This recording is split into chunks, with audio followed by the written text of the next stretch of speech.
Oh, hi there, and welcome back to Minecraft. We're here in the Hollow Mountain solo survival world, and this is episode 15. In the last episode, we found a flow armor trim while exploring the trial chamber. Today, I'd like to try and upgrade all our armor to apply this trim, but that means getting some more resources first.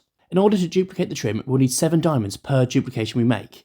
We want to upgrade 4 pieces of armor, and obviously keep a trim for backup, so we're going to need at least 28 diamonds. Not sure of what trim colour to go for yet, so it makes sense to grab a few extras too.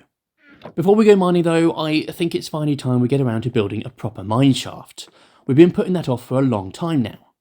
Up until now, every time we want to go mining we have to get on a boat and sail across the ocean back to our strip mine under the world spawn. That's been fine, but it's just not practical long term.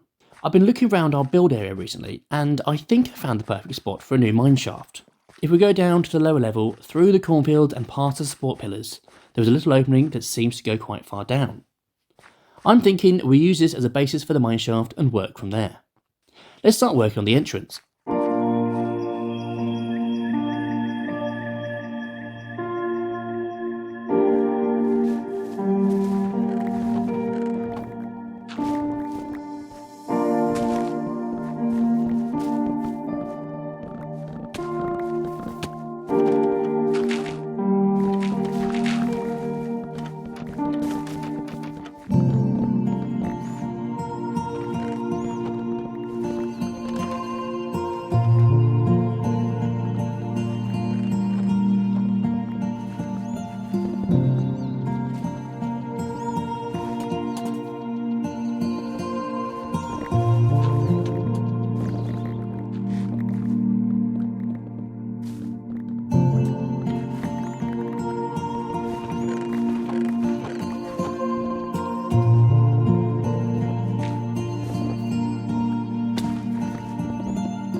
Okay, so that's a good start.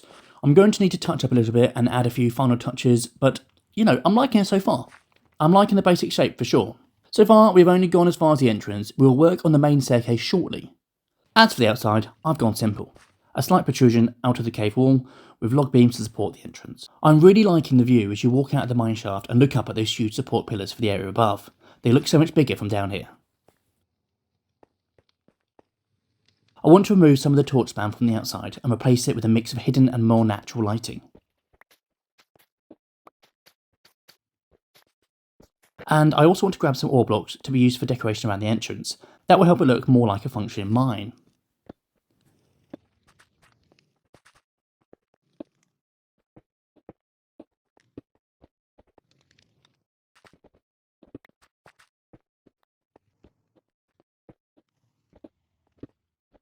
That's starting to look a lot better, even if I do say so myself. As for the way down, I'm thinking of doing it in 2 parts. I would like a minecart to go up and down separate from the staircase itself. Only a couple of blocks away, and I'll make sure that they connect to certain points along the way. And as for the staircase, I'm thinking we go 4 wide. I envision in the mine's heyday there would be dozens of people walking up and down the stairs each day, so they would need room to pass each other as they do so. I'm just going to make the staircase all the way down and come back for detail afterwards. And we're grabbing a lot of materials as we go, which can mostly be used to go back into the build. Stone blocks can be converted to stone stairs, and if we find any ores we can use them to line the walls on the way down too. Cool, we found a zombie spawner. That's cool. We already have one that's been converted to an XP farm, but this one will work as a good backup in case we need another one day.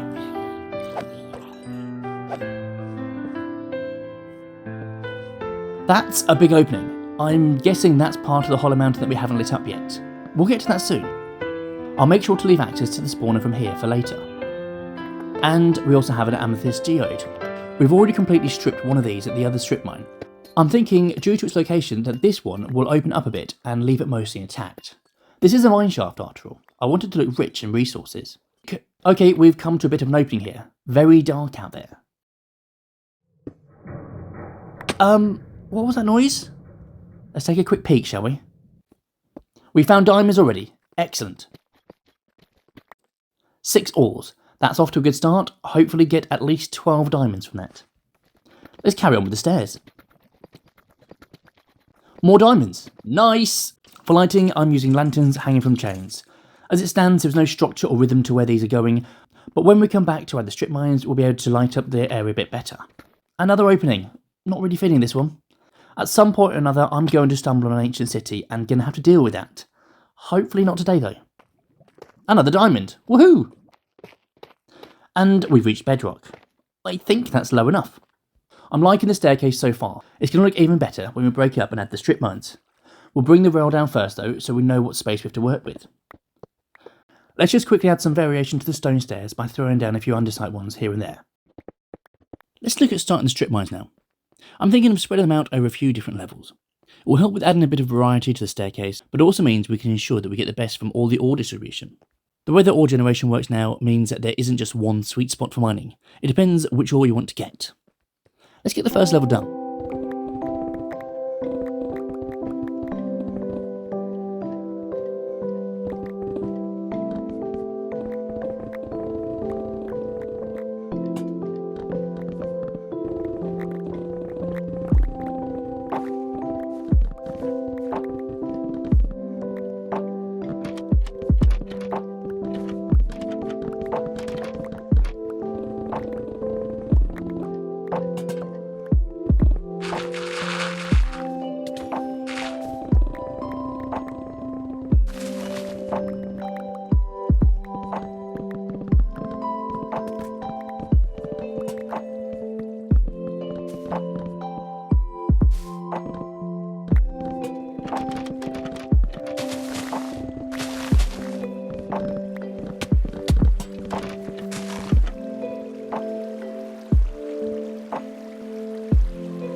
Okay, so we have the foundations in place for the first level. This one is Y level 44. This is a good height for coal. There'll be other ores found here too, but it's particularly good for coal. We do a lot for coal, and it's not something we can get from the villagers, so I wanted to make sure that we focused at least one level on that. As for the design, I've gone quite simple. A 4x4 area with log supports and hanging lanterns for lights. I've marked out locations for the strip mines that will come out from the main walkway. I'm not going crazy with the strip mines at the moment. We have plenty of time to go mining in the future. Plus, I'm gathering a decent amount of materials just by building the walkways. Don't forget, our main purpose for today is to find more diamonds. As you can see, I've taken the walkway as far as I can until it reaches the main cave of the hollow mountain. I figured it would be a good way to connect some of the builds later on.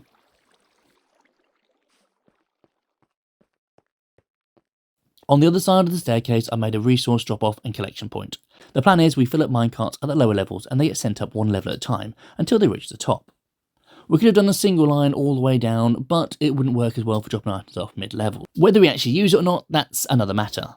I'm pretty sure I'll end up just walking the items up and down the stairs by foot, especially when we get around to getting shulker boxes. I think I'd like to come back here for a live stream one day and do a bit of resource collection with you guys. Speaking of live streams, I've been visiting a modded creative server recently called Tier Nadrus over the last few weeks. The guys working on that project are something else when it comes to building, and it's been giving me a few ideas of how to improve my builds. I'm hoping to start working on bigger and better projects over here in the coming weeks.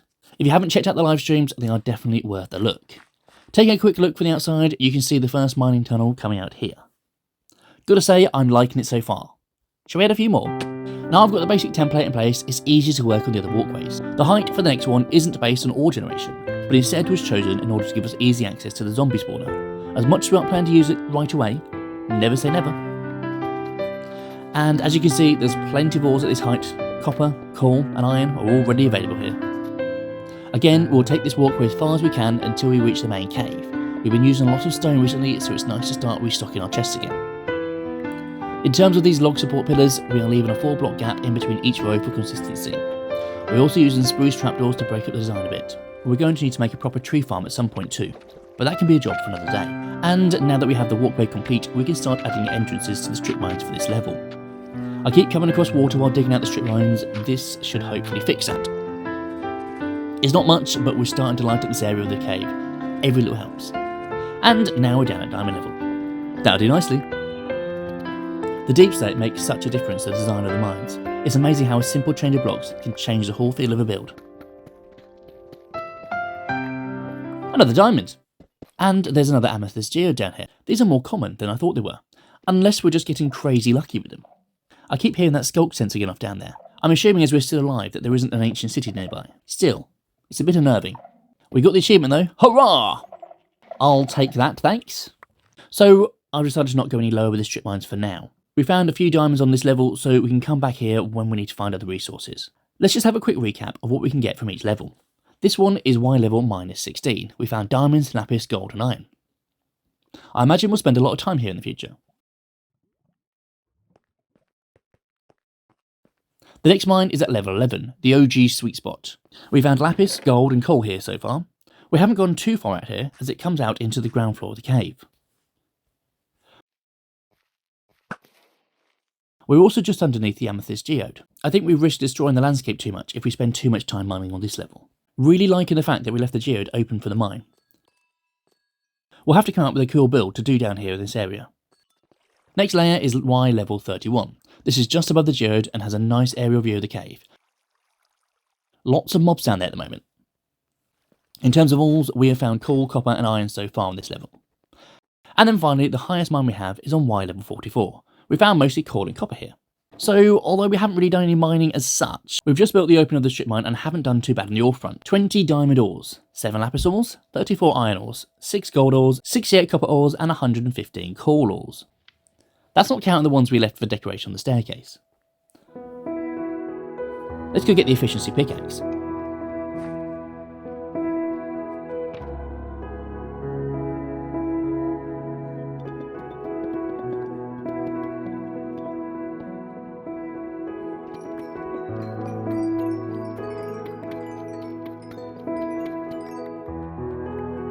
So 20 ores have turned into 42 diamonds.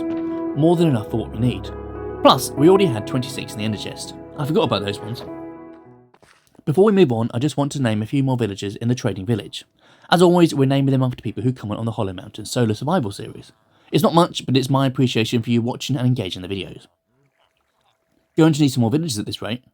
Right, let's duplicate this flow armor trim. To do it, we need the trim itself. I'll grab some lapis, redstone and quartz. We already have diamonds. And we're going to need some breeze rods. So the reason I'm bringing redstone, lapis, quartz and diamonds is I can't decide what colour trim I want. I'm hoping when I see them it will help me choose. So in order to duplicate this, we're going to need to place the trim in a crafting table with a breeze rod and 7 diamonds. It's not cheap, but it's worth it. Let's do that 4 times so we end up with 5 in total. And you know what, I think I'm going to jump into a test world now. I figured if we're going to look at the options, it makes sense to see them together, and maybe even try them on. Okay, the left is a standard netherite armour. Then we have red flow trim, which is infused with redstone. Then the light blue one is infused with diamond, dark blue with lapis, and white trim is infused with quartz. Looking at them all on the peg, I think they all look pretty cool. The real test though is to see how they look on me. So that's the redstone. I think it kind of suits me. That's a diamond, very cool. And the lapis, it's a tough choice. And finally, the quartz. I like them all. What do you guys think? Maybe drop me a comment, tell me which colour suits me best, and for now, I'll leave you with some closing cinematics of the build so far.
Thanks for watching. Goodbye.